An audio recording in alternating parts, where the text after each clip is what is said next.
El intercambio gaseoso, ¿no?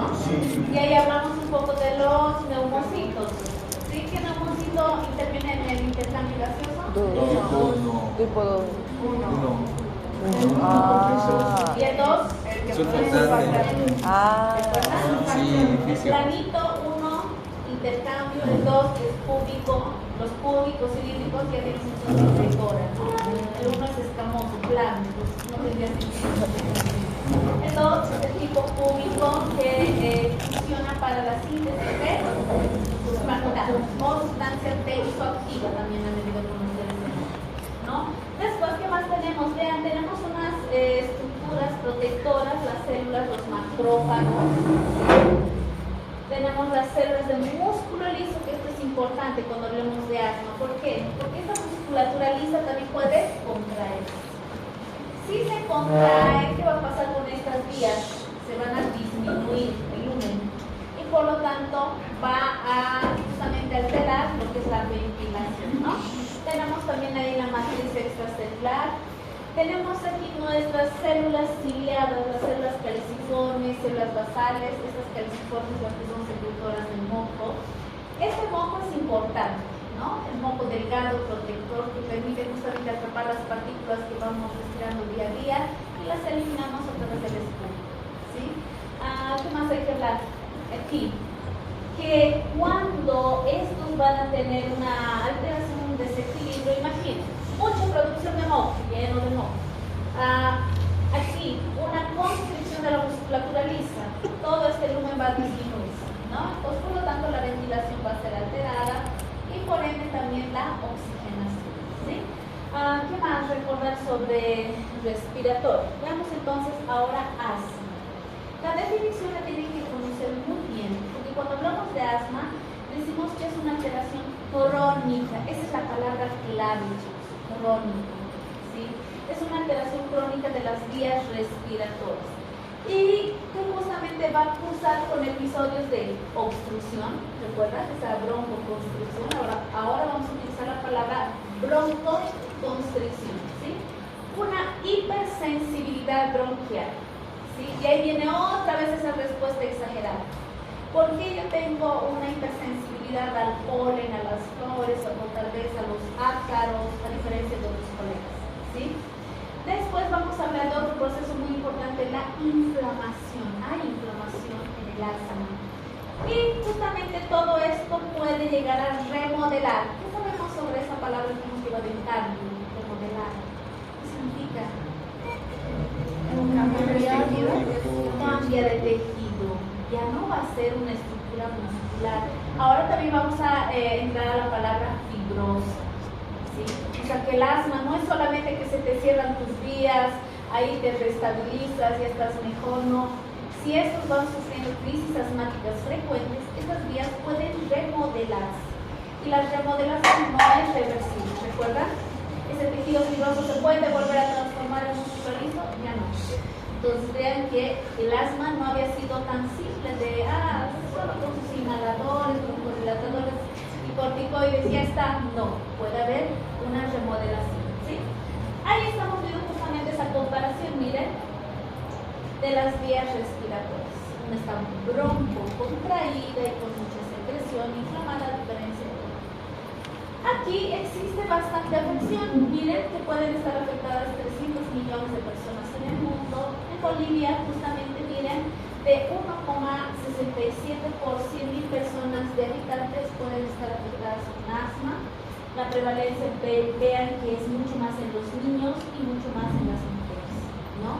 Algo que vamos a aprender del asma es, por ejemplo, ¿a qué edad empieza el asma?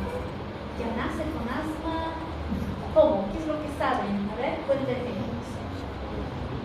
¿Qué saben sobre el asma? ¿Quién ha escuchado? Vamos a salir de mitos, de dudas de repente. No, doctora, solo da desde la infancia, desde que es niño. No, doctora, solo da desde la vida adulta. Puede dar a vos. ¿Cómo es? ¿Qué saben sobre el asma? Puede ser hereditario. Puede ser hereditario. Existe un factor, ¿sí?, que puede estar relacionado con los antecedentes. Correcto. ¿Qué más? Sí. Que no se cura, sino que se trata. No se cura, se trata, ¿sí? Hace que justamente esta se estabilice muy bien. ¿Qué más? Doctora, ¿no tenías unas cosas, unas que ver con mi abuela? ¿Fue curada? Fue curada. No es tiene curada. No presenta más cuadro asmático, No presenta pero más. antes estaba diagnosticada. Pero desde niña fue. Varias veces casi mi abuela casi la pierde. Ella la vive en Portugal y vive muy bien. Ni señal de asma. No hay más, es decir, que ya no hay más manifestaciones. Ahí podríamos tal vez decir, no sabemos qué va a pasar adelante, si se puede reactivar o no. Vamos a hablar un poquito más sobre eso. Sí, ¿qué más? Sí, en el mismo caso yo sufría asma y le pregunté al doctor que estoy ahorita en Rote y dice que no se cura, pero se trata y puede que se pierdan los síntomas, pero más adelante puede que aparezca. A veces la niñez aparece, en la adolescencia se pierde y en la juventud vuelve a aparecer, pero con algo leve, ya no tan grave. Exactamente, las manifestaciones, chicos, pueden desaparecer, pero esta hipersensibilidad puede volver a aparecer en unos años, puede volver a manifestarse, sí. Y existen muchos factores que ahorita vamos a mencionar. Algo interesante también sobre el asma es qué personas pueden desarrollar asma. ¿Quiénes tienen más factores de riesgo? Pues que es hereditario, así como dice su colega, hay antecedentes en la familia, ya estoy condenado y entonces seguro voy a ser asmática. Los factores ambientales o situaciones de trabajo. Situaciones de trabajo, ya, como cuáles, por ejemplo. Los que trabajan con madera, pues. Ya, por la inhalación frecuente, la inhalación, y que han desarrollado un tipo de respuesta, probablemente. Este también lo vamos a hablar un poquito en el POC, muy parecido, ¿sí? Y otros tipos de patologías respiratorias. ¿Qué más? Tal vez pacientes con enfermedad de Alzheimer, ¿Como cuál? Pacientes con enfermedad VIH, respiratoria. Con VIH. VIH más le va a predisponer a unas enfermedades infecciosas. Ahí sí va a ser realmente un factor muy importante. Sí. Puede ser también en las personas que tienen alergias. El asma alérgico. ¿Ya?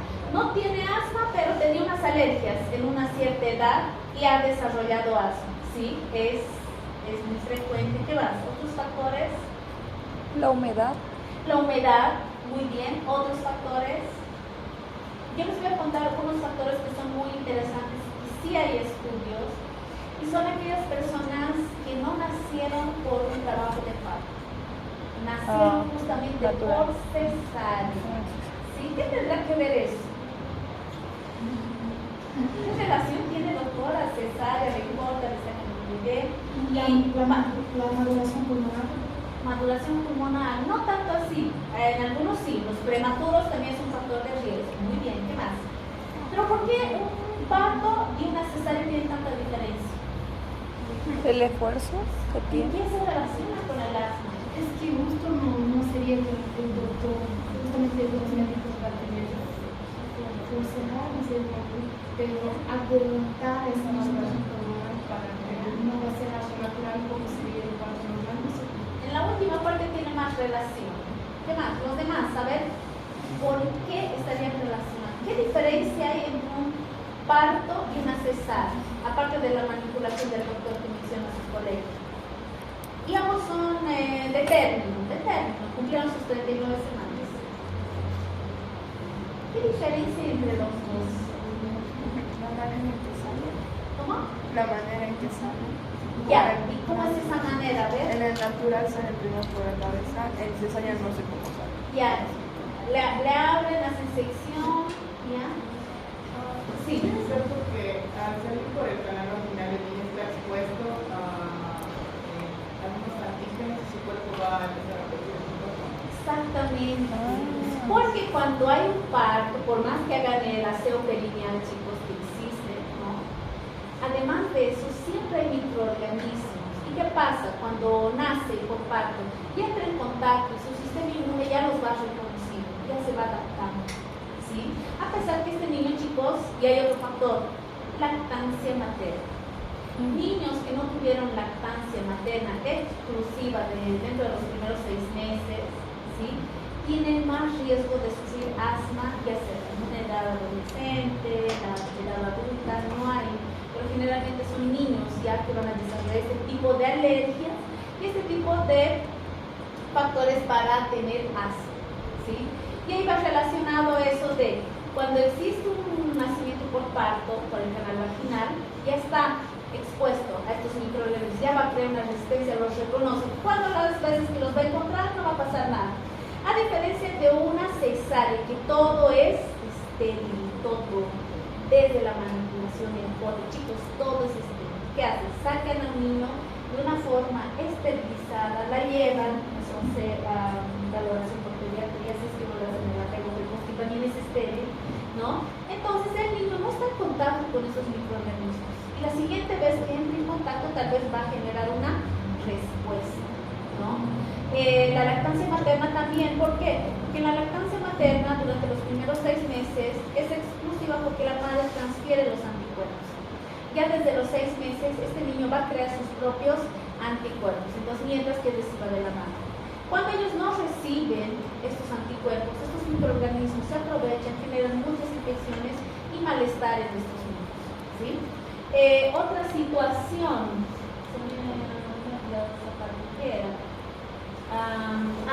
los niños también, que aquellos padres sobreprotectores, no vas a salir a jugar en el bar, no vas a tener mascotas porque eso es peligroso, y los aíslan de esos medios naturales. Y cuando llegan a una vida adolescente, adulta, ¿qué pasa? Entran en contacto de cierta forma, por su trabajo, como decía su colega, ¿no?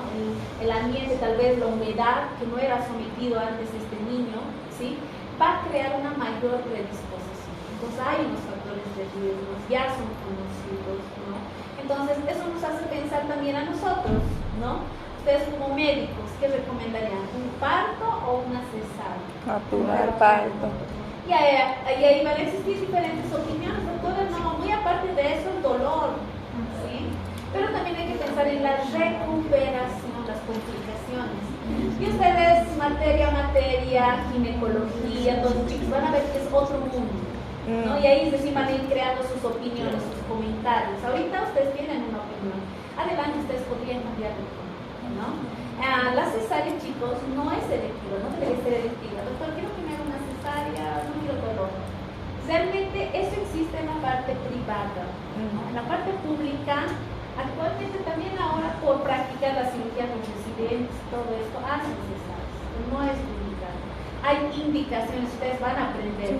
Cuando a una mujer yo debo indicar, señor, usted va a tener una cesárea, no puede ser por favor. ¿Por qué, doctor? Su hijo está transverso, su es muy grande, etc., ¿no? Hay indicaciones. Entonces, a veces cuando yo les digo, chicos, ¿qué van a ustedes ofrecer a sus pacientes? ¿Cesárea o parto? Dependiendo de la paciente. Debería ser informar sobre el parto y si es indicado la cesárea. Pero actualmente, chicos, no existe eso, ¿no? Ustedes saben ya en la parte privada, doctor, yo quiero que sea una cesárea y todo eso. Sí, pues vean que son factores de riesgo importantes. Y ahí si no, sus hijos les van a culpar, papá, ¿por qué me aislaste de todo esto? Yo tengo asma.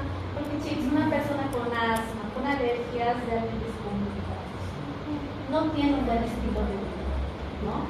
Ellos nos pueden explicar mucho mejor cómo es la vivencia de todo eso, ¿sí? Entonces ahí da para pensar un poquito en el futuro, ¿no? Aquí vamos a empezar con enfermedades respiratorias obstructivas. Vamos a hablar de asma y vamos a hablar de EPOC. ¿Qué es el EPOC? Enfermedad obstructiva crónica. Muy bien, enfermedad pulmonar obstructiva crónica. Esta va a ser otra enfermedad crónica que vamos a ver. Ya estamos viendo el asma, que también es una enfermedad crónica, ¿sí? Ahora, aquí la fibrosis quística, las bronquiectasias, esto si no me equivoco lo ven en respiratorio, ya como especialidad. Sí. Aquí en fisiopatología, en nuestro temario tenemos asma y EPOC, ¿sí? Los patrones van a ser muy parecidos, por eso los van a ir comparando adelante. Ahora, aquí yo necesito valorar ciertos parámetros. Tenemos el FEP, en otros libros dice como VEF, es lo mismo, ¿no? Que es el volumen expiratorio forzado en un segundo. Volumen expiratorio forzado en un segundo, ¿sí? ¿De qué estamos hablando? De la expiración. Ahorita vamos a hablar de expiración que tiene que ver con asma. Y otro tenemos la capacidad vital forzada, ¿sí? Si ustedes les dijeran, inspiren todo lo que puedan y guarden, ¿no? Estamos hablando de la capacidad vital forzado. Y entre estas también existe una relación, ¿sí? Ahora, ¿qué acontece en el asma o en toda enfermedad obstructiva? Este volumen va a estar disminuido, ¿sí? Vean aquí que nosotros estamos viendo que está disminuido. En algunos casos puede quedar normal, pero lo vamos a encontrar disminuido. Esta relación, ¿cómo va a estar? Disminuida, ¿sí? Entonces, adelante vamos a hablar un poco sobre eso en el diagnóstico. Y algo importante que hay que recalcar que en ambos, tanto en asma como en estas enfermedades obstructivas, ¿qué pasa con el calibre de las vías? Va a disminuir la conducción, la ventilación, ¿no? En el EPOC tiene un poco más de diferencia que ya lo vamos a mencionar en su momento. Los factores de riesgo que hemos hablado hace un momento son los que les he ido comentando cuán importantes son. Existen otros, justamente en nuestro libro nos menciona esto. Tenemos a los mediadores fisiológicos farmacológicos, la histamina, ¿sí? Ojo, esta histamina, hace un momento lo hemos visto, ¿qué pasaba con esta histamina del shock anafiláctico? Causaba una vasodilatación. Esta histamina que nosotros estamos viendo que tiene un receptor diferente, el H1, va a causar más bien una vasoconstricción. ¿Dónde estamos hablando? Estamos hablando de músculo, perdón, broncoconstricción, ¿sí? Si he dicho vaso me confundí. Broncoconstricción, estamos hablando de la musculatura lisa de los bronquios, ¿sí? Y en el caso anterior, ¿sí? En el shock hablábamos sobre la vasodilatación, vasos sanguíneos, ¿sí? Aquí ya vamos a hablar justamente de la musculatura lisa del bronquio. Otro, la metacolina, que la vamos a ver en el diagnóstico. ¿Por qué? Porque vamos a utilizar a la metacolina como un provocador. Si yo tengo un paciente asmático y una persona normal, le hago la prueba de la metacolina. Si en él justamente existe una broncoconstricción, ¿qué significa? Que este es un alérgeno que le causa broncoconstricción. Pero a esta persona, nada, no pasa nada, ¿sí? Entonces, esta persona, por tanto, es asmática a diferencia de otro. Vamos a hacer unas pruebas de provocación en su momento en el diagnóstico. Y otro, el trifosfato de adenosina, que es más conocido como ATP, ¿sí? Ahora, existen también los agentes físicos y los agentes químicos. Y aquí es muy interesante lo que decía una de sus colegas, decía doctora, la humedad en algunos pacientes también crea justamente esos cuadros asmáticos, ¿no? Y tenemos, por ejemplo, el ejercicio, ¿no? La hiperventilación con aire frío y seco. ¿Recuerdan ustedes que nosotros hemos hablado de la capita protectora del moco, las células? Cuando estas células se mueren, ¿qué es lo que dejan expuesto? La inervación, los nervios, ¿sí? Y estos nervios, cuando reciben este aire frío, empiezan justamente a irritarse, empieza a producir moco, broncoconstricción, mucha secreción y empiezan ya los cuadros asmáticos, solamente por haber respirado este aire frío, ¿sí? Entonces ahí también cuenta como un factor. El aire seco de igual forma, ¿no? Algunos otros contaminantes, como decían justamente en algunos oficios, el dióxido de azufre, el dióxido de nitrógeno. Ahora, ¿será que algunos virus pueden desencadenar este tipo de reacciones? Sí, ¿no? La influenza A, por ejemplo, puede ocasionar. Ahora, algunos fármacos, y esto está muy relacionado, van a escuchar seguramente adelante bastante sobre la aspirina o los AINES también, que están relacionados con un factor para desarrollar asma.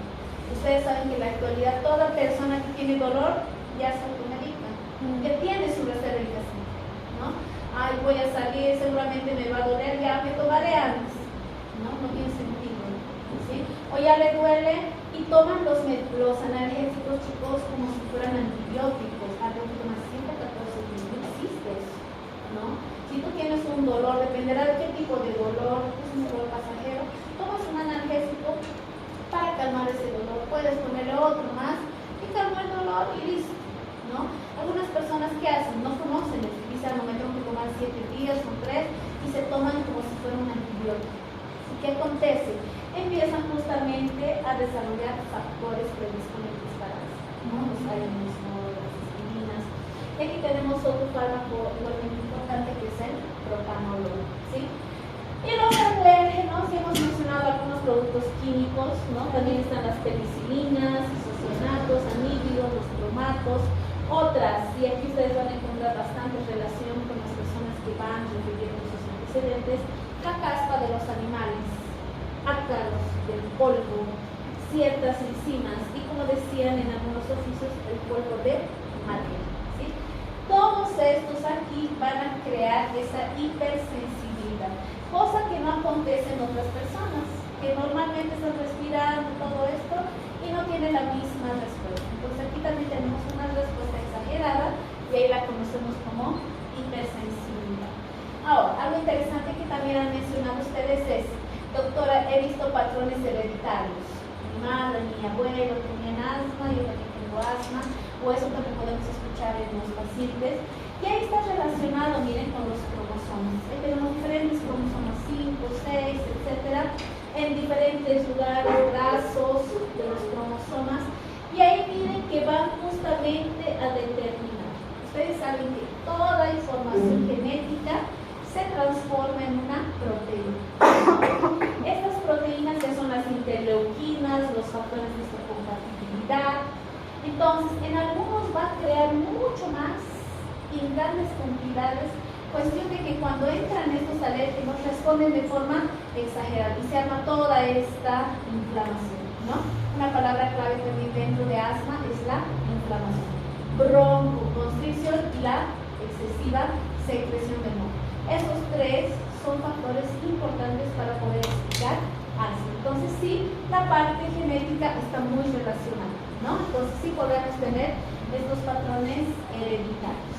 Y aquí, según su mecanismo, y aquí responde la pregunta, doctora, ¿qué edades afecta? Siempre es en la niñez, siempre son a los adultos, y justamente estamos viendo eso.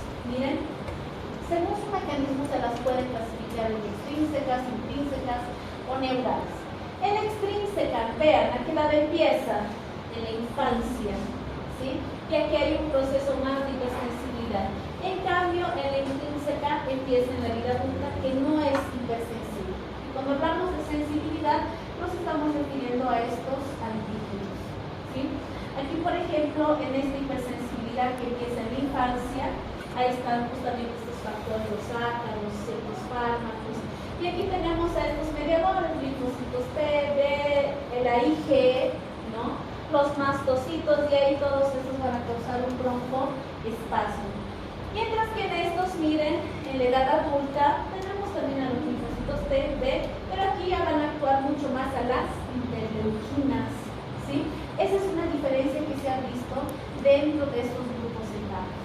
Ahora, ¿siempre van a tener estos patrones? No, pueden ir variando, ¿sí? Y algo interesante también que ha mencionado es, doctora, si nos ha afectado el asma en la infancia, hemos ido con tratamiento, crisis asmática, pero al final ya no hay asma. ¿Será que desapareció el asma? ¿Qué podría haber pasado? Probablemente no se llegue a manifestar más si tiene los controles necesarios. Ahora, si hay algún momento que pueda desencadenar todos estos factores, estas respuestas, va a volver ¿no? No podríamos decir que totalmente no existe el asma. El asma en este momento está estabilizado. Se trató las manifestaciones, no hay más. Probablemente no vuelva a recurrir, pero no significa que haya sido definitivo.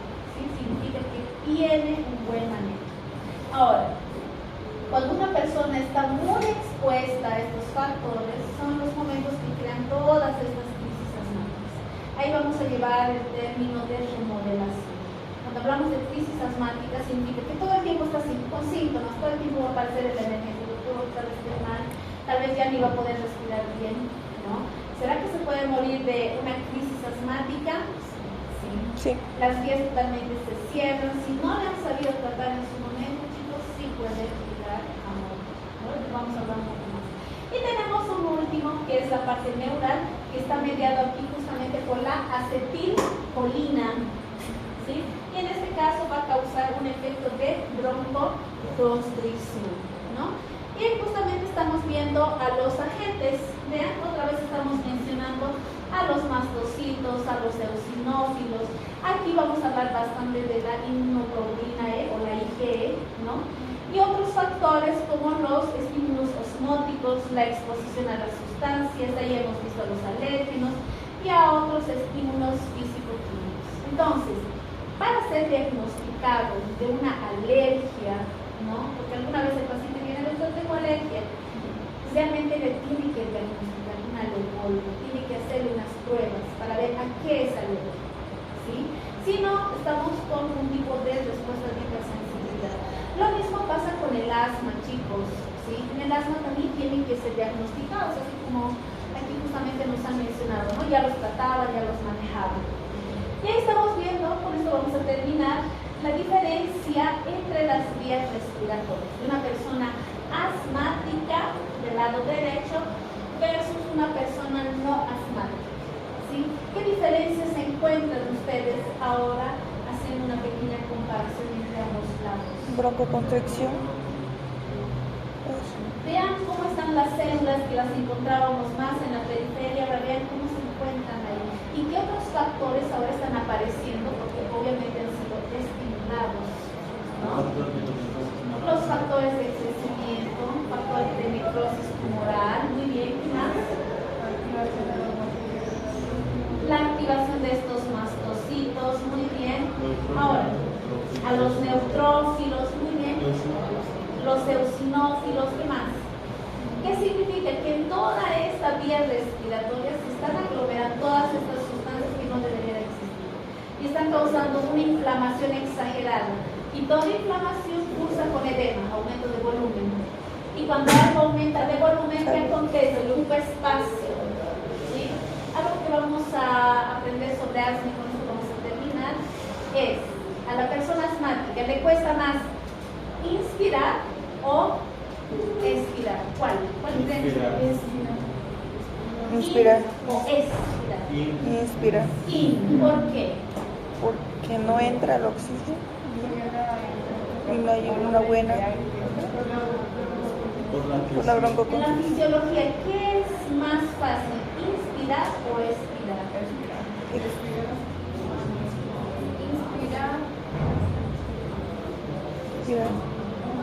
Acuérdense, de asma a de atrapar aire. Le cuesta expirar. Inspira con mayor facilidad, ¿sí? Mayor facilidad. Y le cuesta expirar. ¿Qué acontece? Atrapa aire. Otra vez inspira, expira, otra vez atrapa aire. ¿Qué está pasando? Está atrapando aire. ¿Y qué manifestación podría presentar eso visualmente? Tal vez en algún estudio. Si empiezas a atrapar aire, casi. Se vuelven atrapadores de aire. ¿Qué pasará con el tórax? Se vuelve un tórax En tonel. ¿Sí? ¿Cómo están las costillas? Más horizontalizadas. Es un ejemplo que vamos a ir viendo adelante. Porque en la radiografía chicos no hay nada, realmente no se encuentra nada, pero podríamos observar tal vez eso, ¿no? Entonces chicos, nos vemos la siguiente clase. Su listita, su